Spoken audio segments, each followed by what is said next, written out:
just give a little bit of the shot of the street, just so we know where we're at. Okay. So we're talking about the Wicklow, it's called Our Wicklow Women. It's an exhibition that's Our opening. Wicklow Women. It's an exhibition that Wicklow County Council sponsored last year to commemorate the suffrage, the centenary of suffrage. Right. And they asked a number of local Wicklow historians to write pieces.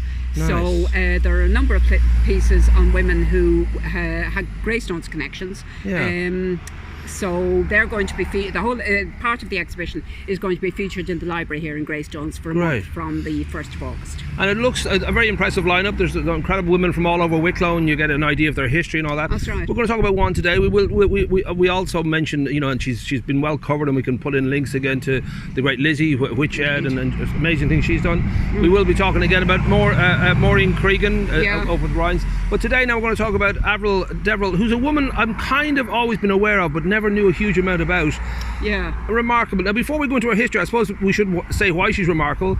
In 19, was it, what was it, November? 1921, November 1921. There we go. Herself and Frances Kyle, a Belfast woman, became the two first women in the country to be called to the bar. That's right. Which is a huge achievement. But also the first in England as well. So the first in Ireland and England. And of course Ireland was ruled by England at that stage as well. Right. And then the following year she became the first woman in Ireland, in the Republic. Now or in the Free State rather. So it does seem like it was a remarkable family. As much as I think remarkable families tend to sort of be reflected in the parentage, and there seems to be an environment that these kids grow up in. And I do think in the case of her own parents, there just seemed to be, with William and Ada, there just seemed to be always that sort of high achievement and that sort of ambition that was there. I know that William and his daughter Averil, they went in 1910 to UCD to study law? To TCD. TCD, there we go. And in fact, women had only been allowed into Trinity 6 years before, in 1904. So she would have been one of the first of the women to go in. And they were twins. William and herself were twins. All right. And of course, their father was a solicitor, so it was sort of the family business. So they both went in at that stage. Right. And then the mother, Ada, the two of them were involved in the suffragette movement. So I just imagine this wonderfully kind of progressive family who were not only smart, but their heart was in the right place all the time. They were doing good with what they had and looking to, you know, well, just they were forward. very much typical of, I think, of the sort of Greystones professional middle class at the time when they moved out here. They moved out here in the early 20th century, and they lived first at Inishkeen up on Killincarrig Road. That was 1903, I think they moved, and they were in Inishkeen, and then 1910. And then they moved here in right. about 1910 or 1911, and it was around that time that Averil and William went into Trinity. Because I was getting William the son mixed up with William the father. That's I thought the father joined her, but it's actually the son. Okay, there you go. Now, we should say that the impact she would have had. Now, I don't think she was, from what I gather, like somebody who was trying to seek publicity, but she obviously had a great impact on the fact that she was so ambitious and that she was sort of pioneering herself and Frances. I mean, was it a case of the floodgates opened, or was that just a kind of the beginning of a slow climb for women in that profession? I think it was the beginning of a slow climb, because she was the only first of all, she was the first woman, then she was alone in the law library. She was the only woman in the law library for 18 months or so, and then a number of women over the next decades came, but it was slow enough. And of course she was very much at the beginning, because it was only in 1919 that the law allowed women to enter the professions, the law profession and so on. Now we have to give a shout out to Liz Goldthorpe. She wrote a lovely piece in your Liz, journal. I want to make that clear. I am by no means the expert. I picked up most of this stuff from Liz, because she started researching it a couple of years ago. Well, she's turned up absolutely wonderful stuff. Well, I was going to say she entitled her essay "A Quiet Woman with a Question Mark." So I'm guessing, that she has a strong. That's the thing. Like it was ironic rather than this was a truthful kind of point.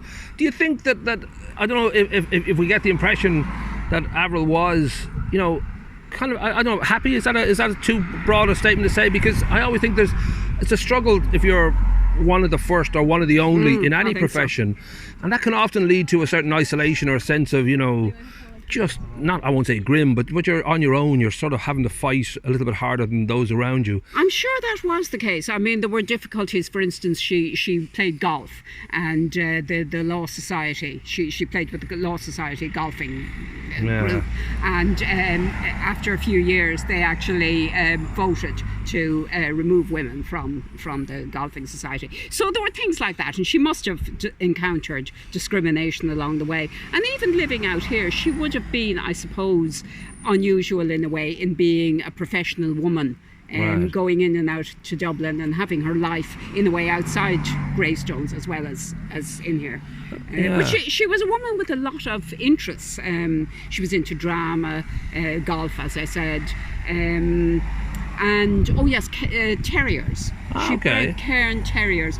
She had a kennels here, which she called the Brehon Kennels. Oh, right. Of course, after her law interest. Yeah. Now, that idea that in 1975 she sort of moved up to Applewood Heights. She sold here to Ozzie Sperling or the Sperling family. Right. And she had 4 years there, hopefully quite happy. A former maid from here sort of nursed her for the last 4 years of her life. And now she's up in the Grove graveyard. Do we get the impression that she was? Again, it's just that idea. Was her life kind of a good life? Because you know, when you think she moves from here to a house up in Applewood Heights and she's looked after for those last 4 years, I sadly never knew her or saw her. But I don't know why you could. There are still people who remember her. Still people around the town who remember her. But of course, they're obviously diminishing number. Yes. Yeah. Like, was she eccentric? Was she happy? Was she? I don't think she was eccentric. I think she was probably in a way from a previous generation. Right. And a lot of, you're sort of implying she was lonely, and maybe she was at the end because a lot of her friends would have died, and indeed a lot of her friends had died earlier because she was of the generation that went through the First World War. And she would have known people like the Duggans, the two Duggan boys, both of whom were killed on the same day in the Dardanelles, and a number of other people who are mentioned up in the plaque up here in St. Patrick's, and also in Trinity. And so that generation was kind of decimated anyway. And then as you get to the 1960s, the people that she knew here in Greystones would be dying off. Her brother died. He came home. He had never lived here very much. He joined the army in 1914 and remained on afterwards. And when he retired, he did come back here, but he died in the 60s. And I suppose she was kind of, if not quite the last of her generation, she was outliving many of the people she I presume then she was alone in that. I don't know, she obviously didn't have kids and all that, so she was generally lived. She would have been on her own. Okay, all right. Yeah, and a big house, I suppose, difficult to keep and so on. Now we should give a shout out to Ozzie, who happened to find a great archive of her papers and her personal. And kept them, which is a rare thing, because you're sort of thinking, this is my house now, I'd like to just move it on. I see our gentleman who lives here is just popping by. Good timing. Oh, it might be Rachel, I think. We're not on the premises, so we're okay. Hello, young Rachel. You know your house is for sale now. We're sort of putting a thing up on Daftly, just so you're aware. We're doing a little history on the great Averil Deverell and just getting an idea of her life. I know she's writing a book. Liz. Yes. Yeah, we're just talking about that. And just her kind of the fact that she's already done that wonderful essay. It gives you a good impression of who she is. And now you're living up to those high standards, I presume. Absolutely. Good woman, that's the way to do it. You see, she lived, she knows, she had to inspire generations to come. And all the rest to come after us. Nice. So we'll see you in court. See you later, Rachel. Bye bye. That's a proper Greystones interview. You should always say hello to people in the middle of an interview. It's just the way it goes. But yeah, just I kind of getting, I guess, to that idea that she was, maybe there's a price you pay in a way for that sort of dedication to a profession, and to certainly when it becomes a sort of a pioneering role that you really do have to forge ahead. It's not like you can just relax at 9 to 5. I would think that was the case here. She was so dedicated. She probably kind of married the work and married the life that she... Yeah, but then she did have a full life as well in Dublin, in town. But I suppose that wouldn't have been necessarily obvious to people out here. Sure. And Liz does mention in this article that by the time she died, a lot of people had kind of forgotten her, that had forgotten her achievements really, and she was just another elderly woman without this exciting story behind her. And now my old brain is remember what we were actually talking about before Rachel popped up. Of course, the great Ozzy having kept. Ozzy, yes, that's what we were talking about. Yeah, which Liz came on entirely by chance, really. And there was wonderful material there. There were things like documents and autograph books and jewellery, so much drawings.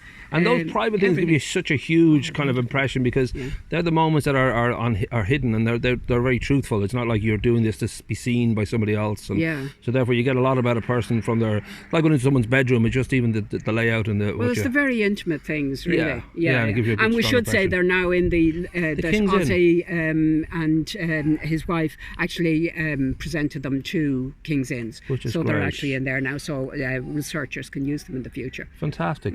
But we'll put in a link to, there's some wonderful articles from yourself and from I just mentioned Liz, and any other kind of sources. We'll link them at the bottom here for people to sort of follow further on through.